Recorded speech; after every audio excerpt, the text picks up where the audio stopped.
Bonjour et bienvenue dans ce nouvel essai. Aujourd'hui nous sommes avec Jean-Paul. Bonjour Jean-Paul. Bonjour. Pour un essai un peu particulier puisque Jean-Paul va prendre le volant d'une voiture électrique, la Nissan Leaf.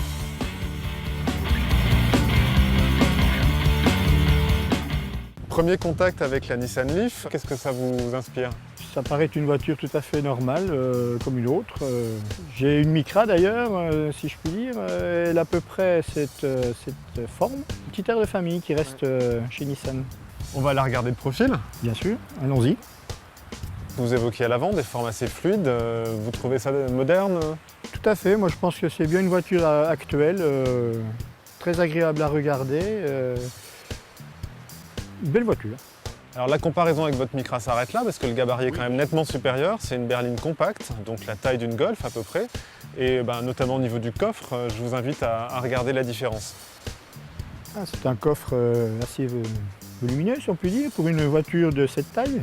Oui, alors même que vous avez les batteries qui empiètent sur le coffre. Oui, alors est-ce qu'on peut la recharger uniquement sur des bornes publiques? Alors vous pouvez la recharger a priori sur la plupart des bornes publiques, mais également sur une prise de 120 volts classique sans avoir besoin d'un boîtier. Votre première impression sur l'habitacle de la Leaf?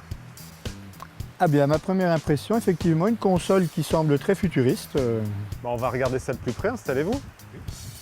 Est-ce que le poste de conduite vous paraît classique ou est-ce que vous êtes un peu perdu? Je ne suis pas perdu, mais c'est pas classique non plus parce que je ne vois pas de levier de vitesse, ni de pédale. C'est le petit joystick qui est ici. Vers l'avant pour la marche arrière et vers l'arrière pour la marche avant. Vous entendez les différents petits bips. Au niveau des voyants, vous avez d'un côté la jauge, comme une jauge à essence, mais c'est l'autonomie qui vous reste. Environ 150 km au maximum. Et de l'autre côté, l'état de charge de la batterie. Alors c'est votre première expérience au volant d'une électrique, et pour l'instant, première sensation? Mais effectivement, c'est une sensation très agréable, de silence, de souplesse dans la conduite. Bon, il y a un accélérateur, une pédale de frein, donc on n'a plus ce problème de s'occuper des changements de vitesse, surtout en ville. Et là, par exemple, nous sommes en montée, est-ce que vous avez assez de ressources?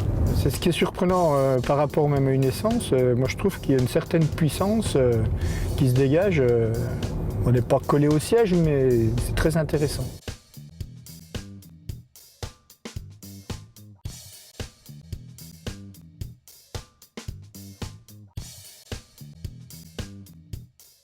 Bien, nous voilà à la fin de cet essai, Jean-Paul. Si vous deviez conserver un point négatif, un point positif sur la Leaf?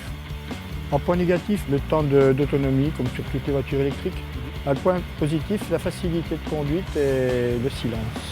Merci Jean-Paul, et à la semaine prochaine pour un nouvel essai.